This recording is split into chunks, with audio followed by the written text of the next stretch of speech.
വരുന്നേ തുള്ളിക്കളിച്ചെൻ്റെ സന്തോഷരാജ്യത്തിൽ വേഗം ഞാൻ ചേർന്നിടുമേ. തുള്ളിക്കളിച്ചെൻ്റെ സന്തോഷരാജ്യത്തിൽ വേഗം ഞാൻ ചേർന്നിടുമേ. ഭാഗ്യനാട്ടിൽ പോകും ഞാൻ, എൻ്റെ ഭാഗ്യനാട്ടിൽ പോകും ഞാൻ, ഭാഗ്യനാട്ടിൽ പോകും ഞാൻ, എൻ്റെ ഭാഗ്യനാട്ടിൽ പോകും ഞാൻ. ഭാഗ്യനാട്ടിൽ ചെന്ന് ശുദ്ധരോടൊത്തു ഞാൻ യേശുവെ വാഴ്ത്തിടുമേ. ഭാഗ്യനാട്ടിൽ ചെന്ന് ശുദ്ധരോടൊത്തു ഞാൻ യേശുവെ വാഴ്ത്തിടുമേ. മായ ഇമ്പം വിടുന്നേ എൻ്റെ ലോകസുഖങ്ങളെല്ലാം, മായ ഇമ്പം വിടുന്നേ എൻ്റെ ലോകസുഖങ്ങളെല്ലാം.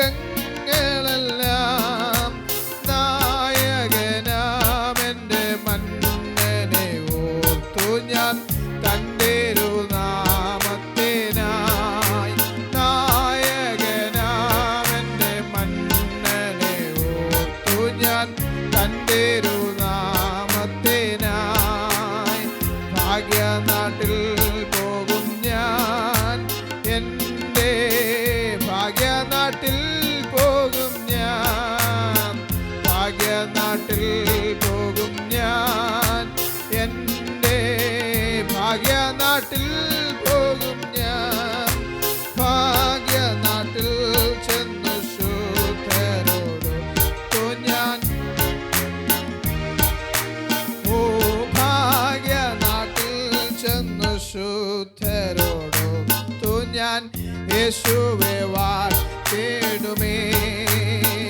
ഓരോ ദിവസവും ഞാൻ എൻ്റെ പ്രിയനെ നോക്കിക്കൊണ്ട്, ഓരോ ദിവസവും ഞാൻ എൻ്റെ പ്രിയനെ നോക്കിക്കൊണ്ട്, നേരായ പാതയിൽ സേവനം ചെയ്തു ഞാൻ മാർവോടണഞ്ഞിടുമേ.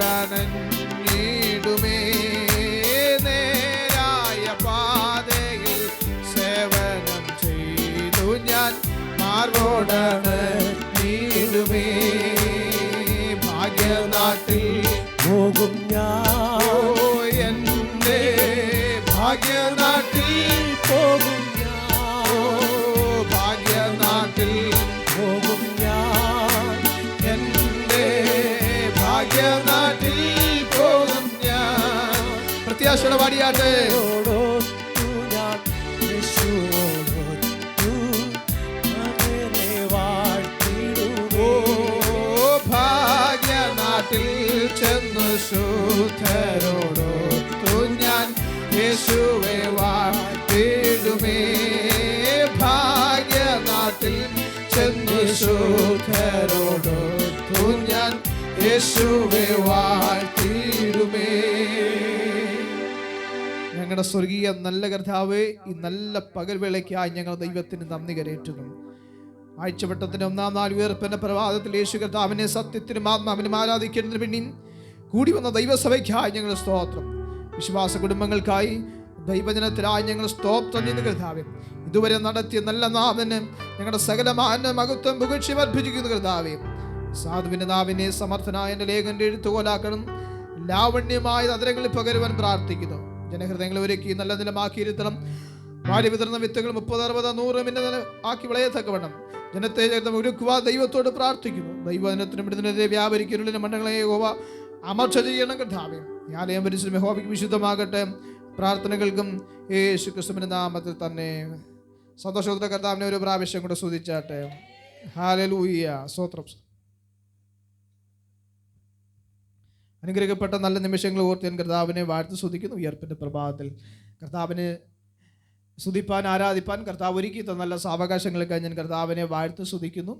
അനുഗ്രഹിക്കപ്പെട്ട ദൈവത്തിൻ്റെ സന്ദേശങ്ങൾ കേൾപ്പാൻ കർത്താവ് അവസരമൊരുക്കി സഭ തീരുമാനിച്ചു. ഉപവാസ പ്രാർത്ഥനയുടെ അവസാന നിമിഷം സഭായോഗമായി കൂടി വരുവാൻ കർത്താവ് ഒരുക്കി. നല്ല വിഷയങ്ങൾ കർത്താവിനെ സ്തുതിക്കുന്നു. കഴിഞ്ഞ 6 പകൽ ദിനരാത്രങ്ങൾ അത്ഭുതകരമായി ദൈവത്തിൻ്റെ മാറ്റമില്ലാത്ത ശബ്ദം കേട്ട് അനുഗ്രഹം പ്രാപിപ്പാൻ കർത്താവ് അവസരമൊരുക്കി. ഈ ഞായറാഴ്ചയും കർത്താവിനെ ആരാധിപ്പാൻ കർത്താവ് നമ്മുടെ ജീവിതത്തിൽ അവസരമൊരുക്കി തൊട്ട് കർത്താവിനെ സ്തുതിക്കുന്നു. ഈ സഭയ്ക്ക് നേതൃത്വം കൊടുക്കുന്ന കർത്താവിൻ്റെ ദാസൻ, തൻ്റെ കുടുംബം, എനിക്ക് മുൻപിൽ ദൈവനം പങ്കുവെച്ച ദൈവദാസൻ, വിശ്വാസ കുടുംബങ്ങൾ എല്ലാവരെയും വേഗത്തിലാകുന്ന യേശുക്രിസ്തുവിൻ്റെ നിസ്തുല്യനാമത്തിൽ എൻ്റെ ഹൃദയ അഭിവാദനങ്ങളും വന്ദനങ്ങളും ചൊല്ലുന്നു. കർത്താവിനെ ഒരുമിച്ച് സഹായിക്കട്ടെ, അനുഗ്രഹിക്കട്ടെ.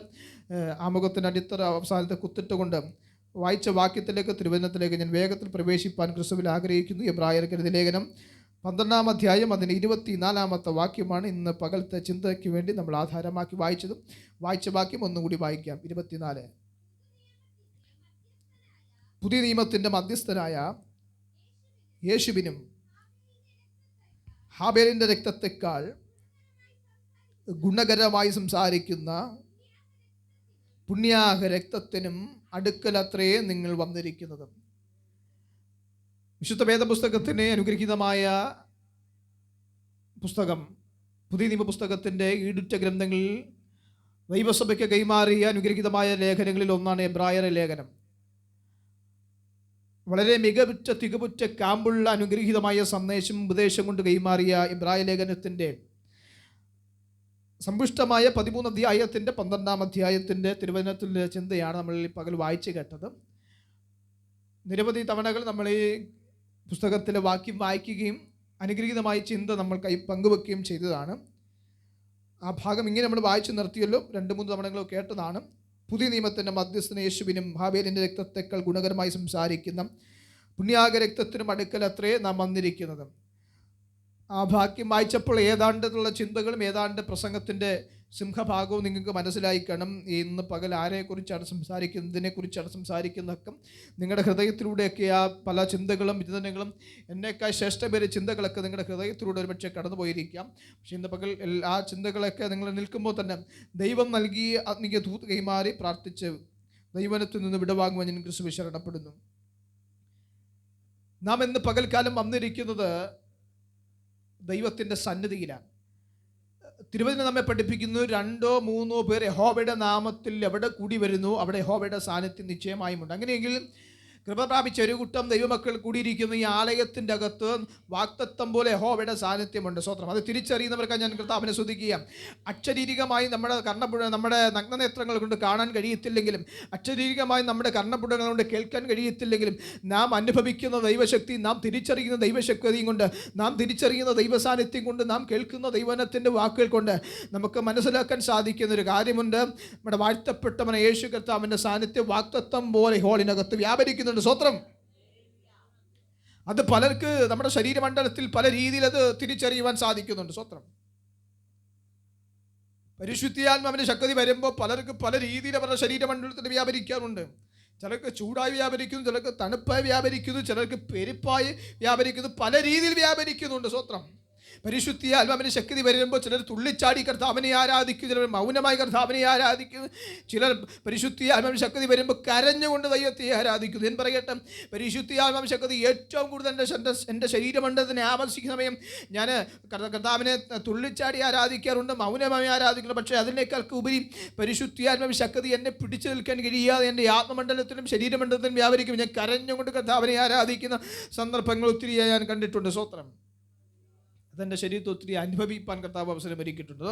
ഇപ്പോൾ നാം ഇവിടെ ആയിരിക്കുമ്പോൾ പരിശുദ്ധാത്മാവിന്റെ സാന്നിധ്യം നമ്മുടെ ഓരോ സന്ദർഭത്തിലും നമ്മുടെ പാട്ടിലൂടെയും ഗാനത്തിലൂടെയും ദൈവന്റെ ശുശ്രൂഷയിലും വാക്യത്തിലൂടെയും സാക്ഷ്യത്തിലൂടെയൊക്കെ ദൈവ സാന്നിധ്യം വ്യാപരിക്കുന്നത് അത് തിരിച്ചറിയാൻ നമുക്ക് സാധിക്കുന്നുണ്ട്. സ്വന്തം അത് എത്ര പേർക്ക് തിരിച്ചറിയാൻ സാധിച്ചു? ദൈവത്തിൻ്റെ സാന്നിധ്യം വന്ന നിമിഷം മുതൽ എനിക്ക് തിരിച്ചറിയാൻ സാധിച്ചു. ഹല്ലേലൂയ! അത് തിരിച്ചറിയുന്നവർക്ക് ഞാൻ കർത്താവിനെ സ്തുതിക്കുകയാണ്. അപ്പോൾ ഈ ആലയത്തിൻ്റെ നടുവിൽ നാം വന്നിരിക്കുന്നത് പരിശുദ്ധ ആത്മാവാകുന്ന ദൈവത്തെ ആരാധിക്കാൻ വേണ്ടി, മറ്റൊന്നിനും വേണ്ടിയല്ല. ആഴ്ചവട്ടത്തിൻ്റെ 1 നമുക്ക് വേണ്ടി കർത്താവ് വേർതിരിച്ചത് വേല ചെയ്യാനല്ല, നാം കർത്താവിനെ ആരാധിക്കാൻ. തിങ്കൾ മുതൽ ശനിയാഴ്ച വരെ വേലയ്ക്ക് വേണ്ടി കർത്താവിനെ മാറ്റിവെച്ച ദിവസമുണ്ട്. പക്ഷേ ഞായറാഴ്ചയുടെ പകൽക്കാലം എന്ന് പറയുന്നത് വിശുദ്ധ ദിവസം, കർത്താവിനെ ആത്മാവിൽ ആരാധിക്കാനാണ്. തിങ്കളാഴ്ച മുതൽ ശനിയാഴ്ച വരെ ആയുസ് ദീർഘമാക്കി തന്ന, ആരോഗ്യം തന്ന ദൈവത്തെ, നമ്മുടെയൊക്കെ സുഖദുഃഖ സമ്മിശ്രങ്ങളുടെ ജീവിതത്തിൽ സുഖമനുഭവിപ്പാൻ, ആയുസ്സോടെ രോഗമില്ലാത്ത ശരീരത്തും അനുഭവിപ്പാൻ, അല്ല രോഗമിരുന്നാലും ശരി കർത്താവിനെ ആരാധിക്കുമെന്ന് പറയുന്ന ദൈവവചനത്തെ ഞാൻ കർത്താവിനെ സ്തുതിക്കുകയാ. സ്തോത്രം. കാരണം നമ്മുടെ ദൈവമാ. ഏതെങ്കിലും രോഗം മാറ്റിയിട്ട് ദൈവമാണെന്ന് തെളിയിച്ച ദൈവമല്ല. ഇന്ന് ആരുടെയെങ്കിലും രോഗം മാറ്റിയാൽ യേശു ദൈവമാണെന്ന് ഞാൻ അംഗീകരിക്കാം. എൻ്റെ കടഭാരം മാറ്റിയ ദൈവത്തെ ഞാൻ യേശു ക്രിസ്തുവാണ് അംഗീകരിക്കാമെന്ന് പറയുന്ന സമൂഹത്തോട് പറയട്ടെ, എൻ്റെ കുഞ്ഞ്, നിന്റെ 5 രൂപയുടെ കടം മാറ്റിയിട്ട് എൻ്റെ ദൈവത്തിന് ദൈവമാകണ്ട. ഡോക്ടർമാർ നിശ്ചയിച്ച് കുറിപ്പടി എഴുതിത്തത് നിന്റെ മാറാത്ത രോഗം മാറ്റിയിട്ട് യേശുവിന് ദൈവമാണെന്ന് തെളിയിക്കേണ്ട നാണക്കേടില്ലെന്ന്. നിന്റെ രോഗം മാറ്റിയില്ലെങ്കിലും നിന്റെ കടഭാരം മാറ്റിയില്ലെങ്കിലും എൻ്റെ യേശു ലോകരക്ഷിതാവായ ദൈവമാ. അവനെ ആരാധിക്കുന്നവർ ആത്മാവിലും സത്യത്തിലും ആരാധിക്കണം. സ്തോത്രം. ദൈവസഭ കർത്താവിനെ ആരാധിക്കേണ്ട ആത്മാവിലും സത്യത്തിലുമാണ്. അതുകൊണ്ട് ഇന്ന് പകൽ ഇവിടെ അനുഭവിക്കുന്ന ദൈവശക്തിയെ കൊണ്ട്, ഇവിടെ അനുഭവിക്കുന്ന ദൈവസാന്നിധ്യത്തെ കൊണ്ട് തിരിച്ചറിഞ്ഞോണം, ഇത് നാം വന്നിരിക്കുന്നത് പരിപൂർണമായി ദൈവത്തിൻ്റെ സന്നിധിയില്ല. ഇവിടെ ഹോളോബ്രിക്സ് കൊണ്ട്, ചുടുകട്ട കൊണ്ടോ എന്തുകൊണ്ടോ കെട്ടി ബിൽഡിങ്ങിൻ്റെ അകത്തായിരിക്കും നാം ആയിരിക്കുന്നത്. ഇവിടെ ആസ്പെറ്റോസോ വാർപ്പോ എന്തോ ആയിക്കോട്ടെ, പക്ഷേ അതിൻ്റെ അകം എവിടെ ആയിരുന്നാലും ശരി, ഒരു മരച്ചുവടാണെങ്കിലും ശരി, ദൈവമക്കൾ ആരാധനയ്ക്ക് കൂടിയെങ്കിൽ അവിടെ ദൈവ സാന്നിധ്യം നിശ്ചയമായി ഇറങ്ങി വരും. സ്വന്തം നമ്മുടെ ആത്മീയ പിതാക്കന്മാർ, ഭൂമിപിതാക്കന്മാർ ആരാധിച്ചത് മരച്ചുവട്ടിലായിരുന്നു. താടകം മെഴുകിയ തറയിലിരുന്ന് ആരാധിച്ചു. അവിടെയെല്ലാം ദൈവ സാന്നിധ്യം നിറഞ്ഞെന്നേ. സ്വത്രം. ഇപ്പോൾ 10,000 കൂടുന്ന ആരാധനയ്ക്കകത്ത് വിളിച്ചിറക്കിയ ദൈവ സാന്നിധ്യത്തെ കർത്താവേ ഒന്ന് വന്നിട്ട് പോ. ആ ഗതികേടിലേക്ക് പെന്തക്കോസ്ത് സമൂഹം ഇനി നീങ്ങരുത്. ഒരു വ്യക്തിയുള്ള മുട്ടുമടക്കിയാലും അവിടെ ദൈവ സാന്നിധ്യം ഉണ്ടാകുമെന്ന് തിരിച്ചറിയുന്നവർക്ക് ഞാൻ കർത്താവിനെ സ്തുതിക്കുകയെ. അത് ഭവനത്തിലാണെങ്കിലും, നിൻ്റെ സ്വീകരണ മുറിയിലാണെങ്കിലും, നിൻ്റെ അടുക്കളയിലാണെങ്കിലും, നമ്മുടെ വാഹനയാത്രയിലാണെങ്കിലും നാം ദൈവത്തെ സ്തുതിച്ചാരാധിക്കുന്ന നിമിഷം എപ്പോഴാണോ അവിടെ ദൈവ സാന്നിധ്യം ഇറങ്ങി വരും. അവിടെ ദൈവ സാന്നിധ്യം ഇറങ്ങി വരും. അവിടെ ദൈവ സാന്നിധ്യം ഇറങ്ങി വരുമെന്ന സ്തോത്രം. ഇങ്ങനെ പോയാൽ ഞാൻ ഇങ്ങനെ അങ്ങ് പോകത്തേ ഉള്ളൂ. ഞാൻ വായിച്ച വാക്യത്തോടെ എനിക്ക് നീതി പുലർത്തണം. അപ്പോൾ ഞാൻ എവിടെയാണ് വന്നിരിക്കുന്നത് വായിച്ചു. പക്ഷേ എൻ്റെ ചിന്ത നമ്മ എവിടെയല്ല വന്നിരിക്കുന്നത് എന്ന് പറയാൻ മാത്രമേ എൻ്റെ ഇന്നത്തെ ചിന്ത അല്പനിമിഷം കൊണ്ടെങ്കിലും അതിൻ്റെ പൂർത്തീകരണത്തിലേക്ക് ഓടിയെത്താൻ എനിക്ക് ശ്രമിക്കാൻ കഴിയത്തുള്ളൂ. അങ്ങനെയെങ്കിലും വായിക്കാം. അതിൻ്റെ 18-ാമത്തെ വാക്യം മുതൽ വായിച്ച് 12-ന്റെ 18-ാമത്തെ വാക്യം മുതൽ. ഇബ്രായ ലേഖനം 12-ാം അധ്യായത്തിൻ്റെ 18-ാമത്തെ വാക്യം. സ്ഥൂലമായതും തീ കത്തുന്നതുമായ പർവ്വതം,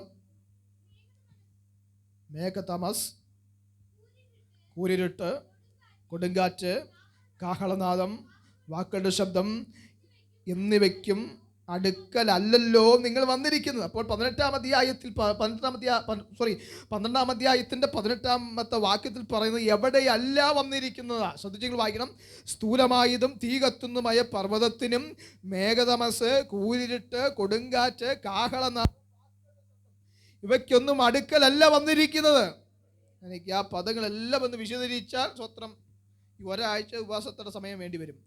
എവിടെയൊക്കെ? ഒന്ന് സ്ഥൂലമായത്,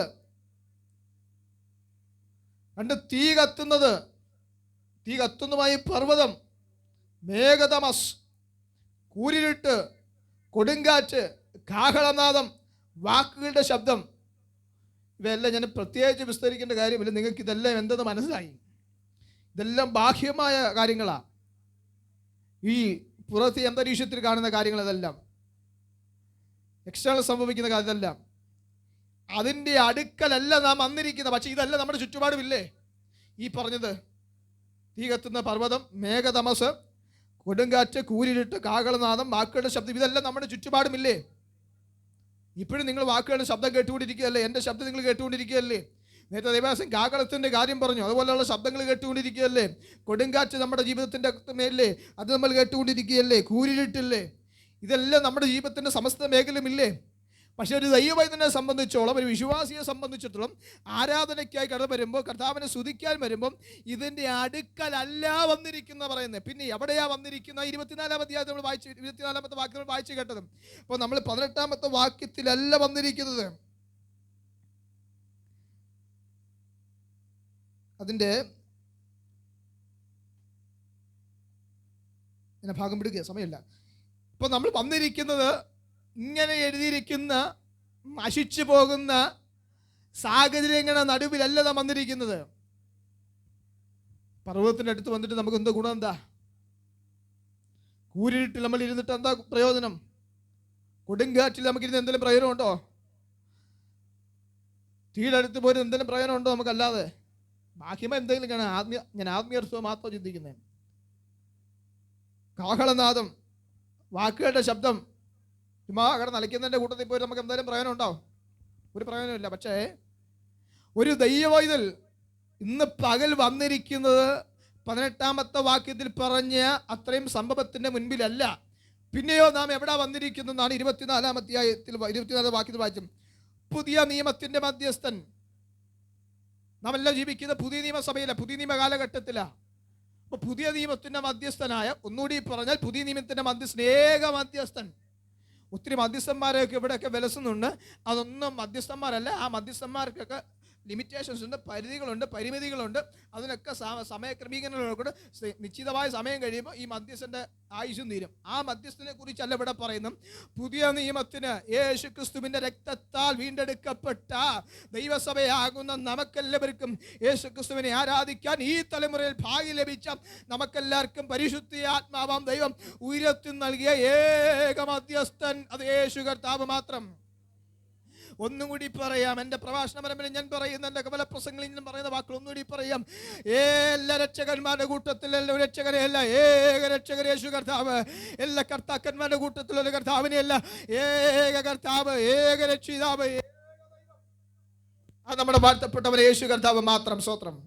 അപ്പൊ നമുക്ക് നൽകപ്പെട്ട മധ്യസ്ഥന്മാരെല്ലാവരുടെ പേരല്ല ഇവിടെ, ഏക മധ്യസ്ഥന യേശു കർത്താവ്. സ്തോത്രം.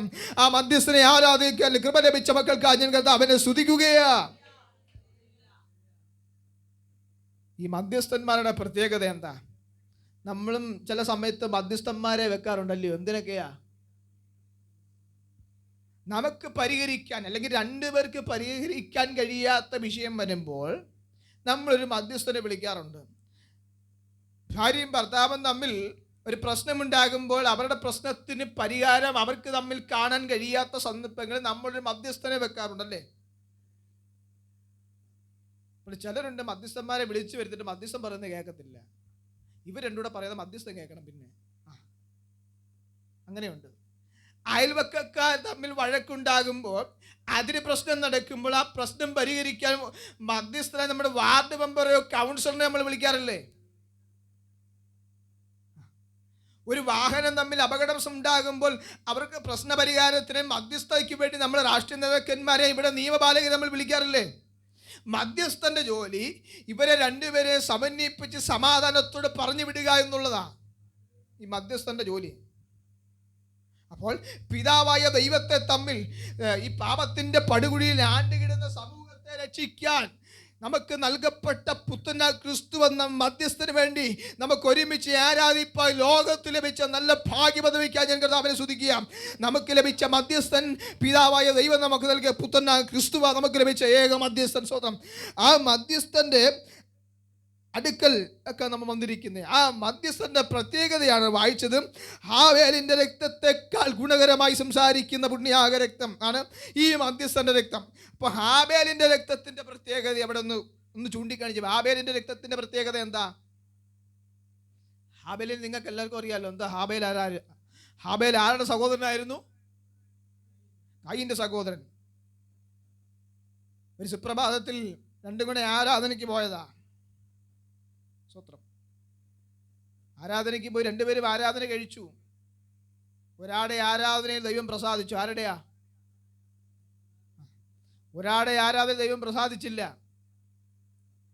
കഴിഞ്ഞ ദിവസം ഞാനൊരു സഭയിൽ ഇരുന്നപ്പോൾ സൺഡേ സ്കൂളിൽ കുഞ്ഞുങ്ങളെ അവർ അധ്യാപകർ ഈ വിഷയം ഇങ്ങനെ സംസാരിച്ച് പഠിപ്പിച്ചപ്പം കുഞ്ഞുങ്ങൾക്ക് മനസ്സിലാകാൻ വേണ്ടിയുള്ള രീതിയിൽ, കൊച്ചു കുഞ്ഞുങ്ങളായിട്ട് അവർക്ക് മനസ്സിലാകുന്ന രീതിയിൽ ഇവരെ പരിചയപ്പെടുത്തി. ദൈവം ചോദിച്ചു, മക്കളെ, ഈ കായൻ എന്തുവാ ദൈവത്തിൻ്റെ സന്നിധിയിൽ യാഗം കഴിക്കാൻ അല്ലെങ്കിൽ ആരാധനയ്ക്കായിട്ട് കൊണ്ടുവന്ന് വെച്ചു? ബാബ ഇവിടുന്ന് പറഞ്ഞു മാഗിയാണ് കൊണ്ടുവന്നതെന്ന്. അവര് പറഞ്ഞ് പഠിപ്പിച്ച് വന്ന രീതി അങ്ങനെ ആയതുകൊണ്ട് കൊച്ചിറക്കം പറഞ്ഞു ദൈവസന്നെ ആരാധനയ്ക്ക് കൊണ്ടുവന്ന. പിന്നെ പുള്ളിക്കാരി പറഞ്ഞു, ഈ ഈ കാർഷിക വിളയൊക്കെ കൊണ്ടുവന്നു പിള്ളേർക്ക് മനസ്സിലായില്ല. അന്നേരം പുള്ളിക്കാരി പഠിപ്പിച്ചോ പറഞ്ഞ് മോനെ പച്ചക്കറി കൊണ്ടുവന്നു, മലക്കറി കൊണ്ടുവന്നു, ഇങ്ങനെയൊക്കെ പഠിപ്പിച്ചു. അന്നേരം അവസാനം ഈ പ്രാർത്ഥിച്ച് സൺഡേ സ്കൂളിൽ നിർത്തുന്നതിന് മുമ്പ് ചോദ്യം ചോദിക്കുന്ന പരിപാടികളുണ്ട്. ചോദ്യം ചോദിച്ചു, മോനെ എന്തുവാ കൊണ്ടുവന്നത്? അവൻ പറഞ്ഞ് മാഗിയെ കൊണ്ടുവന്നതെന്ന്, ആരാധനയ്ക്ക് വേണ്ടി. സ്വത്രം. അപ്പോൾ ഒരുവൻ ദൈവത്തിൻ്റെ സന്നിധിയിൽ കൊണ്ടുവന്നത് മറ്റവൻ ഇഷ്ടപ്പെടാതെ വന്നു. ദൈവം ഒരുവൻ്റെ പ്രാർത്ഥന കേട്ടു. അവനെ വിളിച്ചു പശ്ചാത്തലം നിങ്ങൾക്കറിയാവുന്ന വേഗത്തിൽ ഓടിപ്പോകുക. അവനെ വിളിച്ചു വരുത്തി കൊന്നു. അപ്പോൾ ഹാബേലിൻ്റെ രക്തം അവിടെ കിടന്ന് നിലവിളിക്കുക. എന്തിനുള്ള നിലവിളിയാണെന്നറിയാമോ? പ്രതികാരത്തോടുള്ള നിലവിളി. കാരണം സഹോദരൻ അവനെ കൊന്നതിൻ്റെ പ്രതികാരം തീർക്കാനുള്ള നിലവിളിയാ ആ വയലിൻ്റെ അകത്ത് കേൾക്കുന്നു. പക്ഷേ ഹാബേലിൻ്റെ രക്തം പ്രതികാരത്തിനു വേണ്ടി നിലവിളിക്കുമ്പോൾ നാം ഇവിടെ വായിക്കുന്നത് ഹാബേലിൻ്റെ രക്തത്തെക്കാൾ ഗുണകരമായൊരു രക്തം യേശുക്രിസ്തുവിൻ്റെ രക്തം, പുണ്യാക രക്തം. ഹാബേലിൻ്റെ രക്തം പ്രതികാരത്തിന് വേണ്ടി നിലവിളിക്കുമ്പോൾ നമുക്ക് മധ്യസ്ഥനായി വന്ന യേശു കർത്താവ് കാൽവരിലൊഴുക്കിയ രക്തത്തിൻ്റെ പ്രത്യേകത പ്രതികാരത്തിന് വേണ്ടിയുള്ള നിലവിളിയല്ല, നമ്മൾ തകർക്കാൻ വേണ്ടിയുള്ള വെല്ലുവിളിയല്ല, നമ്മളെ സംരക്ഷിക്കാൻ പിതാവിനോട് നിലവിളിക്കുന്ന യേശുക്രിസ്തുവിൻ്റെ രക്തത്തിൻ്റെ പ്രത്യേകത അത് പ്രതികാരത്തിൻ്റെ നിലവിളിയല്ല, നമ്മെ ഒന്ന് അനുഗ്രഹിക്കാൻ, നമുക്കൊന്ന് സമാധാനം തരാൻ, നമുക്കൊരു സന്തോഷം തരാൻ വേണ്ടി. ഇവിടെ ശ്രദ്ധിച്ചേ, ഇവിടെ പല രക്തച്ചൊരിച്ചിൽ നടന്നിട്ടുണ്ടല്ലേ, രക്തസാക്ഷികൾ ഇവിടെ പലതും ഉണ്ടല്ലേ. വർഷാവർഷം നമ്മുടെ രക്തസാക്ഷി മണ്ഡപത്തിൻ്റെ അകത്ത് പോയിട്ട് റോസാപ്പൂവോ മുല്ലപ്പൂവോ ഒക്കെ വാരി എറിഞ്ഞ് ഇംഗിലാം സിന്ദാബാബും ഒക്കെ വിളിച്ച് ദൈവത്തിൻ്റെ ഇംഗിലാം സിന്ദാബൊക്കെ വിളിച്ചവർ മാറി ഒരു സമയം കഴിയുമ്പോൾ മാറിപ്പോകാറുണ്ട് അല്ലേ. അവർ വർഷാവർഷം മാത്രം അദ്ദേഹത്തെ ഓർക്കും. ഇത് വർഷാവർഷം ഓർക്കുന്നതല്ലത്. യേശുക്രിസ്തുവിൻ്റെ രക്തത്തിൻ്റെ പ്രത്യേകത വർഷാവർഷം വേണ്ടി ഓർക്കാനുള്ളതല്ലത്. 24 മണിക്കൂറും 365 ദിവസവും നമുക്ക് ഏത് സമയവും നമ്മെ വഴി നടത്താൻ, നമ്മെ അനുഗ്രഹിപ്പാൻ, കൂടെ നിന്ന് നമുക്ക് വേണ്ടി പക്ഷപാതം ചെയ്യുന്ന യാചിക്കുന്ന യേശുക്രിസ്തുവിൻ്റെ രക്തത്തിൻ്റെ പ്രത്യേകത ഈ പകല് ദൈവസഭ മനസ്സിലാക്കണം. അപ്പോൾ യേശുക്രിസ്തുവിൻ്റെ രക്തത്തിൻ്റെ പ്രത്യേകത 1, ഹാബേലിൻ്റെ രക്തത്തെക്കാൾ ഗുണം തരുന്ന രക്തം. 2, ഹാബേലിൻ്റെ രക്തത്തേക്കാൾ നമുക്ക് പുണ്യം തരുന്ന രക്തം. ഹാബേലിൻ്റെ രക്തത്തേക്കാൾ നമുക്ക് രക്ഷ തരുന്ന രക്തം. ഹാബേലിൻ്റെ രക്തത്തേക്കാൾ നമുക്ക് സമാധാനം തരുന്ന രക്തം. ഹാബേലിൻ്റെ രക്തത്തേക്കാൾ നമുക്ക് സന്തോഷം തരുന്ന രക്തം. ഹാബേലിൻ്റെ രക്തത്തേക്കാൾ നമുക്ക് ജീവൻ തരുന്ന രക്തം. ഇതാ യേശു കർത്താവിൻ്റെ രക്തത്തിൻ്റെ പ്രത്യേകത. ഹാബേലിൻ്റെ രക്തം നിലവിളി മാത്രം, പ്രതികാരത്തിൻ്റെ നിലവിളി മാത്രം ചെയ്യുമ്പോൾ യേശു കർത്താവിൻ്റെ രക്തത്തിൻ്റെ പ്രത്യേകത നമുക്ക് നിത്യജീവൻ തരുന്നതാ, നമുക്ക് നിത്യ സമാധാനം തരുന്നതാ, നമുക്ക് നിത്യ സന്തോഷം തരുന്നതാ, നമ്മെ ശിക്ഷയിൽ നിന്നും വീണ്ടെടുത്ത് നമ്മെ രക്ഷിക്കപ്പെടുത്തുന്ന യേശുക്രിസ്തുവിന്റെ രക്തത്തിന്റെ പ്രത്യേകത അത് നാം മനസ്സിലാക്കണം. യേശുവിൻ്റെ രക്തത്തിന് ഒത്തിരി പ്രത്യേകതയുണ്ട് കേട്ടോ. യേശുവിൻ്റെ രക്തത്തിൻ്റെ പ്രത്യേകത, യേശുക്രിസ്തുവിൻ്റെ രക്തം എവിടെയൊക്കെ വീണിട്ടുണ്ടോ അവിടെയെല്ലാം വിടുതൽ സംഭവിച്ചിട്ടുണ്ട്. ഇവിടെ പാട്ടുപാടിയ പാട്ടിനകത്ത് യേശുക്രിസ്തുവിൻ്റെ രക്തത്വമുണ്ടെന്ന്, ഇവിടെ പ്രസംഗിക്കുന്ന ഓരോ പ്രസംഗ പദത്തിൻ്റെ അടുത്തും യേശുക്രിസ്തുവിൻ്റെ രക്തമുണ്ടെന്ന് നിങ്ങളുടെ അകക്കണ്ണ് തുറന്ന് തലയുയർത്തി നോക്കിയേ. ഇവിടെ പ്രാർത്ഥിച്ച സകല വാക്കിൻ്റെ അകത്തും യേശുക്രിസ്തുവിൻ്റെ രക്തമുണ്ടെന്ന്, ഇവിടെ നിങ്ങൾ സാക്ഷീകരിച്ച് ഓരോ സാക്ഷിവാചകത്തിനടുത്തും യേശുക്രിസ്തുവിൻ്റെ രക്തത്തിൻ്റെ ചുമയുണ്ടെന്ന്. സ്വത്രം സ്വത്രം സ്വത്രം സ്വത്രം. യേശുക്രിസ്തുവിൻ്റെ രക്തത്തിൻ്റെ പ്രത്യേകതകൾ അതൊക്കെയാണ്. യേശുക്രിസ്തുവിൻ്റെ കാൽവരി ക്രൂശിലേക്ക് ഞാൻ ഒരെണ്ണം മാത്രം പറയാം, എല്ലാം പറയുന്നില്ല. കാരണം അദ്ദേഹത്തെ ചാട്ടവാര കൊണ്ട് അടിച്ച് രക്തം വാർന്നൊലിക്കുന്ന നിമിഷം മുതൽ എനിക്ക് രക്തത്തെക്കുറിച്ച് എനിക്ക് സംസാരിക്കണമെന്നുണ്ട്. സ്വത്രം. പക്ഷേ ഞാൻ അവിടെ എങ്ങും തൊടുന്നില്ല. അദ്ദേഹം ക്രൂശുമായി വീണ്ടും എഴുന്നേറ്റ് പോകുന്ന വേളകളിലൊക്കെ രക്തം വാർന്നൊലിച്ചു പോകുകയാണ്. ആ രക്തത്തിൽ ചവിട്ടിയ ബാക്കിയുള്ള ജനങ്ങളും പോകുന്നത് എനിക്ക് അവിടെയൊക്കെ തൊടണമെന്നുണ്ട്. പക്ഷേ ഞാൻ അത് തൊടാതെ യേശുക്രിസ്തുവിൻ്റെ ക്രൂശ് വഹിച്ചുകൊണ്ട് മുൻപോട്ട് പോകുന്ന വേളകൾ യേശുക്രിസ്തു ക്ഷീണിതനായപ്പോൾ സമയത്തിന് മുമ്പ് ഇതിനെ ക്രൂശിക്കണമെന്നുള്ള യഹൂദന്മാരുടെ നിയമം കിടക്കെ ഇത് ക്രൂശ് എങ്ങനെയെങ്കിലും അങ്ങ് എത്തണമെന്നുള്ള ചിന്ത കൊണ്ട് ക്രൂശ് എടുക്കാൻ അവരിങ്ങനെ തിരയുക. യേശുവിനെ അടിച്ച പടയാളിക്ക് ക്രൂശ് എടുക്കാൻ വയ്യ, യേശുവിൻ്റെ കൂടെ നിന്ന ശിഷ്യന്മാർക്ക് ക്രൂശ് എടുക്കാൻ വയ്യ, യേശുക്രിസ്തുവിൻ്റെ കൂടെ ഉണ്ടായിരുന്ന ഒറ്റ മനുഷ്യർക്ക് ക്രൂശ് എടുക്കാൻ വയ്യ. പടയാളികൾക്ക് ഇങ്ങനെ എല്ലാ കണ്ണുകളും ഇങ്ങനെ വട്ടം ചുറ്റുകയാണ്. ആര് ക്രൂശ് എടുക്കും? എന്നാൽ ക്രൂശ് എടുക്കാൻ ഒരു നിയമമുണ്ട്. അത് ഞാനിവിടെ യഹൂദന്മാർ അവിടെ പടയാളികൾ വെച്ചേക്കുന്ന നിയമമുണ്ട്. അതിവിടെ വിസ്തരിക്കാൻ എനിക്ക് സമയമില്ല. എല്ലാവർക്കും കയറി ക്രൂശ് എടുക്കാൻ പറ്റത്തില്ല, അതിന് യോഗ്യതയുണ്ട്. പക്ഷേ ഈ ക്രൂശ് എടുക്കാൻ ഇവരെ കൊണ്ട് പറ്റത്തില്ല. പക്ഷേ അതിന് വേറെ ആരെങ്കിലും വരണം. അങ്ങനെ നോക്കിയപ്പോഴാണ് കുരേനക്കാരൻ ശീമോൻ വയലിൽ നിന്ന് കയറി വരിക. ജോലി കഴിഞ്ഞിട്ട് അതേപടി കയറി വരുന്നവനെ നോക്കി കറുത്ത വർഗ്ഗക്കാരൻ അവനെ വിളിച്ചു വരുത്തിട്ടും അവനെ നിർബന്ധിച്ചു യേശുവിൻ്റെ ക്രൂശ് ചുമപ്പിച്ചു. നിർബന്ധത്തിന് വഴങ്ങി യേശു ക്രിസ്തുവിൻ്റെ ക്രൂശെടുത്ത് തോളയിലോട്ട് വെച്ചു കൊടുത്തപ്പം അവ ഭാരമേറിയ മരക്കുരിശും കൊണ്ട് അവനും യേശു ക്രിസ്തുവിൻ്റെ പുറകെ പോവുകയാണ്. അവൻ്റെ ദേഹമാസകലം യേശു ക്രിസ്തുവിൻ്റെ രക്തം മാർന്നൊലിച്ച് നിൽക്കുകയാണ്. ഇപ്പം കറുപ്പാണെന്നോ അവൻ്റെ നിളം വെളുത്താണെന്ന് അറിയാൻ പറ്റാത്ത നിലയിൽ ദേഹമാസകലം അവനിൽ ചെളി പുരണ്ട ശരീരത്തിൽ യേശു ക്രിസ്തുവിൻ്റെ രക്തമാണ്.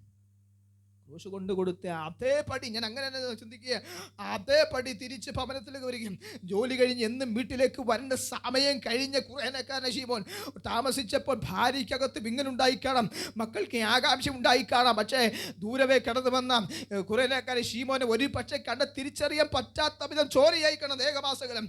അവർ ഓടി വന്ന്, ഞാൻ എൻ്റെ ഭാവന ജനങ്ങൾ പറയുക, ഭവനത്തിലേക്ക് അടുക്കുമ്പോൾ ഓടി വന്നിട്ട് ഭാര്യ അവനെ കെട്ടിപ്പിടിച്ച് കരഞ്ഞു കാണാം, മക്കൾ അപ്പനെ കെട്ടിപ്പിടിച്ച് കരഞ്ഞു കാണാം. എന്താ സംഭവിച്ചെന്നറിയാതെ ഒരു പക്ഷെ അവനെ കെട്ടിപ്പിടിച്ച് കരഞ്ഞു കാണാം. കെട്ടിപ്പിടിച്ച് കരഞ്ഞപ്പോൾ ആ ഭാര്യയുടെ ദേഹത്ത് യേശുക്രിസ്തുവിന്റെ രക്തം പുരണ്ട് കാണാം, ആ മക്കളിലേക്കും യേശുക്രിസ്തുവിന്റെ രക്തം പുരണ്ട് കാണാം. പക്ഷേ ഇന്ന് മകൻ എന്നെ കേൾക്കുന്ന ദൈവസഭയെ, അറിയാതെയാണെങ്കിലും അപ്പൻ ചുമന്ന ക്രൂശിന്റെ അകത്ത് രക്തം വീണപ്പോൾ അപ്പനും അമ്മയും മക്കളെല്ലാം കെട്ടിപ്പുണർന്നപ്പോൾ ആ യേശുക്രിസ്തുവിന്റെ ചോര അവനിലേക്ക് വ്യാപരിച്ചപ്പോൾ അവളെ അറിയാതെ നടന്നൊരു വിടുതലുണ്ട്.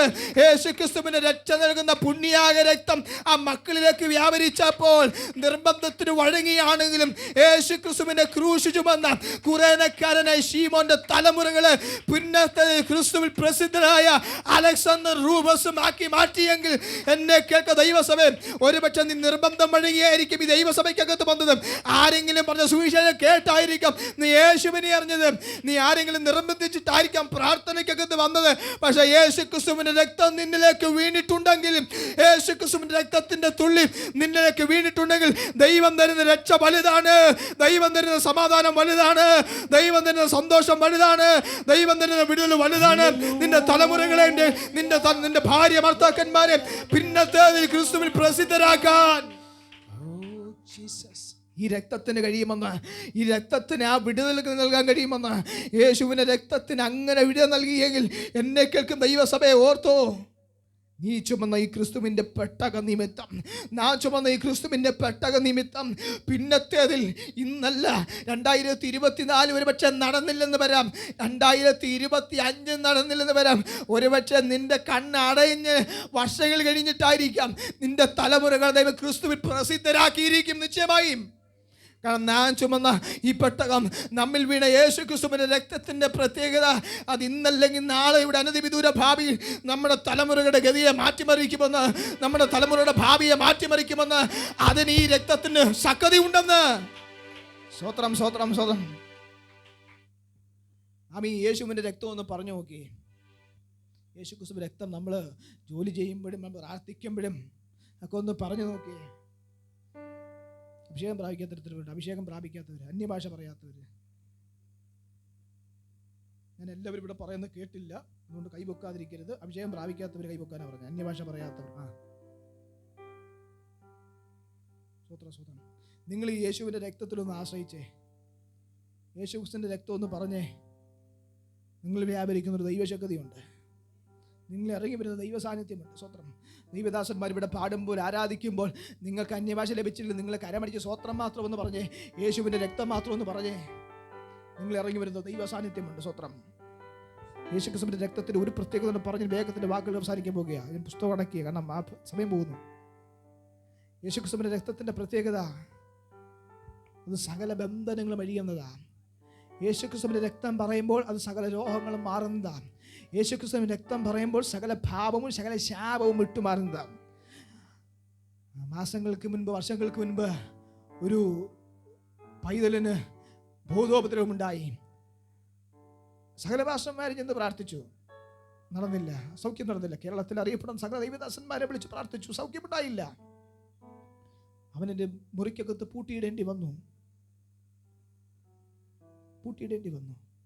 പ്രാർത്ഥിച്ച് സൗഖ്യമാകുന്നില്ല. വരുന്ന പാസ്റ്റർമാരെ എല്ലാവരും ഉപദ്രവിക്കുക. ഒരു പാപം പിടിച്ചൊരു ഉപദേശിയായി ജീവിക്കുന്ന ഒരു മനുഷ്യന് ഇത് അറിഞ്ഞു. അദ്ദേഹം തെരുവോരങ്ങളിൽ ട്രാക്ടർ എടുത്ത് വിശേഷം പറയുന്ന വ്യക്തിയാണ്. ടാപ്പിംഗ് തൊഴിലാളി ആയ അദ്ദേഹം ടാപ്പിംഗ് ജോലി കഴിഞ്ഞ് ഭവനത്തിൽ വന്ന് ഡ്രസ്സ് മാറി ട്രാക്ടർ എടുത്ത് തോൾ സഞ്ചിയും എടുത്ത് വീട്ടിൻ്റെ പുറത്തേക്ക് ഇറങ്ങി എന്നും പോകുന്നത് പോലെ അദ്ദേഹം ട്രാക്ടറുമായിട്ട് പോയി. അപ്പോഴാണ് അദ്ദേഹം ഓർത്തത്, ആരോ പറഞ്ഞറിയും ഈ മകൻ്റെ കാര്യത്തെക്കുറിച്ച്. അദ്ദേഹം ആ ഭവനം ചോദിച്ചവിടെ ചെന്നു. അവർ ചോദിച്ചു, എന്താ? ഞാൻ നിങ്ങളുടെ മകന് വേണ്ടി ഒന്ന് പ്രാർത്ഥിക്കാൻ വന്നതാ. അവർ പറഞ്ഞു, സകല പാസ്റ്റർമാരും പരാജയപ്പെട്ട സ്ഥാനത്ത് ആ പിതാവെ നിങ്ങൾ വന്നിരിക്കുന്നത്, നിങ്ങളെ കൊണ്ടും കഴിയത്തില്ല, അവൻ ഉപദ്രവിക്കും. എനിക്കൊരു കാണാനൊരു അവസരം നടക്കത്തില്ലെന്ന് പറഞ്ഞു. ഒറ്റ അവസരം. അവർ പറഞ്ഞ്, നിങ്ങളുടെ സ്വന്തം ഇഷ്ടപ്രകാരം സകല ഉത്തരവാദിത്വം നിങ്ങൾക്കാണെങ്കിൽ കയറി കണ്ടോണം, ഉപദ്രവിച്ചാൽ ഞങ്ങൾ ഉത്തരവാദികളല്ല. അവർ അദ്ദേഹം പറഞ്ഞു, തുറന്നോ, ഞാൻ കയറി കണ്ടോളാം. അനുവാദം കൊടുത്തു. അവരെല്ലാം മാറിപ്പോയി. കാരണം ഇത് സ്ഥിര സംഭവമാണ്. പാസ്റ്റർമാര് വരുന്നു, ഉപദ്രവിക്കുന്നു, കയറി പോകുന്നു, സ്ഥിര സംഭവമാണ്. പിതാവ് അദ്ദേഹത്തെ കണ്ടു. പിതാവിനെ കണ്ട ഉടനെ അദ്ദേഹം അവിടെ നിന്ന് ഒറ്റ അലറി. വീട്ടുകാർ വെച്ച് അപ്പോൾ തന്നെ കാര്യം ഇതോടെ തീർന്നു. അപ്പൊ ഞാൻ ആ താക്കോല് വാങ്ങിച്ച് പൂട്ടിയിരിക്കുന്ന റൂം തുറന്ന് അകത്തോട്ട് കയറുമ്പോഴും അദ്ദേഹം രണ്ടാമത്തൊരു അലർച്ച കൂടെ അലറി. മൂന്നാമത്തെ അലർച്ച അലറാൻ വാ തുറക്കുന്നതിന് മുമ്പേ പിതാവ് പറഞ്ഞു, യേശുവിൻ്റെ രക്തം ജയം. മൂന്നാമത്തെ അലർച്ച അലറാൻ വാ തുറന്നതറിയാം. യേശുവിൻ്റെ രക്തം പറയുമ്പോൾ ആ മനുഷ്യൻ ചക്ക വെട്ടിയിട്ടതുപോലെ താഴെ വീണു. പിതാവ് അവിടെ നിന്ന് പ്രാർത്ഥിച്ചു, അടുത്തു ചെന്ന് കരം വെച്ച് പ്രാർത്ഥിച്ചു. അന്ന് ആ മനുഷ്യനെ ബാധിച്ച ആ ഭൂതോപദ്രവം അന്ന് വിട്ടുപോയി. യേശുക്രിസ്തുവിന്റെ രക്തത്തിന്റെ പ്രത്യേകത, വർഷങ്ങൾ പഴക്കമുള്ള ബന്ധനത്തെ ഒരൊറ്റ വാക്കുകൊണ്ട് യേശുവിന്റെ രക്തത്തിന് അഴിക്കാൻ സാധിക്കും. യേശുക്രിസ്തുവിന്റെ രക്തത്തിന് അത് സാധിക്കും. നമ്മെ ഒരു ശത്രുവിനും തൊടാൻ അധികാരമില്ല. കാരണം നമ്മെ യേശുക്രിസ്തു വിലയ്ക്ക് വാങ്ങിയത് ഇവിടുത്തെ നിക്ഷേപങ്ങളായ 5 ലക്ഷം 10 ലക്ഷം കൊണ്ടോ, ഇവിടുത്തെ സ്വർണം കൊണ്ടോ, ചെപ്പ് കൊണ്ടോ, വെള്ളി കൊണ്ടോ അല്ല. അവസാനത്തെ തുള്ളി ചോരയും നമുക്ക് വേണ്ടി ഊറ്റി വിലയ്ക്ക് വാങ്ങിയതാ. ഈ ഇരിക്കുന്ന കീബോർഡിന് 75,000 85,000 വില വരും. സ്വത്രം അത് വില കൊടുത്ത് വാങ്ങിച്ചതാ. എനിക്കത് ഇഷ്ടപ്പെട്ടു. പോകാൻ നേരം ഞാനത് കൊണ്ടുപോകാമെന്ന് ചോദിക്കും. പാസ്റ്റർ തരത്തില്ല. പാസ്റ്റർ തരാത്തൻ്റെ ദേഷ്യത്തിൽ ഞാൻ എനിക്ക് ദേഷ്യം കൊണ്ട് ഞാനിതങ്ങ് അടിച്ചങ്ങ് പൊട്ടിക്കുക. ഉദാഹരണം പറയുക, നിങ്ങളുടെ ആരെയും മുഖം ചുളുക്കണ്ട. ഉദാഹരണം പറയുക, അടിച്ച് പൊട്ടിക്കത്തില്ല, അടിച്ചങ്ങ് പൊട്ടിക്കുക. അടിച്ച് പൊട്ടിക്കാൻ ഞാൻ ഇവിടുന്ന് എന്ത് സാധനം എടുത്തോ അത് അടിക്കാൻ ഊങ്ങമ്പം പൊളത്താൻ പറയും. സ്നേഹമുണ്ട്, കാര്യമൊക്കെ ശരിയാ, തൊട്ടുപോകരുത്. ഞാൻ വില കൊടുത്ത് വാങ്ങിച്ചു വെച്ചേക്ക സാധനം. എന്നേക്കാൾ ദൈവസഭയെ നമ്മെ തകർക്കാൻ ശത്രുവായവൻ പല ആയുധങ്ങളും പല തന്ത്രങ്ങളും നോക്കി നമ്മെ തകർക്കാൻ നോക്കുമ്പോൾ യേശു പറയുന്ന സംഗതിയുണ്ട്, ഹേ പിശാചേ തൊട്ടുപോകരുത്, ഞാൻ വില കൊടുത്തു വാങ്ങിയ എൻ്റെ ദൈവസഭയാ. നിങ്ങളെല്ലാവരും യേശു കർത്താവ് സ്വന്തം രക്തം കൊടുത്ത് വിലയ്ക്ക് വാങ്ങിയതാ. ശത്രുവിനെ തൊടാൻ നമ്മളെ അധികാരമില്ല, അവകാശമില്ല. എല്ലാം കണ്ണുമടയട്ടെ. പുതിയ നിയമത്തിന്റെ മധ്യസ്ഥനും ആബേലിന്റെ രക്തത്തേക്കാൾ ഗുണകരമായി സംസാരിക്കുന്ന പുണ്യാക രക്തത്തിനും അടുക്കൽ അത്രേ നാം വന്നിരിക്കുന്നത്. നശിച്ചു പോകുന്ന വസ്തുക്കളുടെ അടുക്കലല്ല നാം വന്നിരിക്കുന്നത്. അതുകൊണ്ട് ഇന്ന് പകൽ വന്നിരിക്കുന്നത് യേശു കർത്താവിന്റെ രക്തത്തിന്റെ അടുക്കലാണെന്ന് തിരിച്ചറിയുന്നവർ നാം തകർന്നു പോകാൻ ദൈവം അനുവദിക്കത്തില്ല. നാം നശിച്ചു പോകാൻ ദൈവം അനുവദിക്കത്തില്ല. ഈ പകൽ യേശു കർത്താവിന്റെ രക്തത്തിന്റെ വിലയൊന്ന് തിരിച്ചറിയി. അതിനുവേണ്ടി നമ്മെ തന്നെ സമ്പൂർണ്ണമായി സമർപ്പിച്ചേ. സ്തോത്രം, സ്തോത്രം, സ്തോത്രം, സ്തോത്രം, സ്തോത്രം, സ്തോത്രം, സ്തോത്രം, സ്തോത്രം, സ്തോത്രം.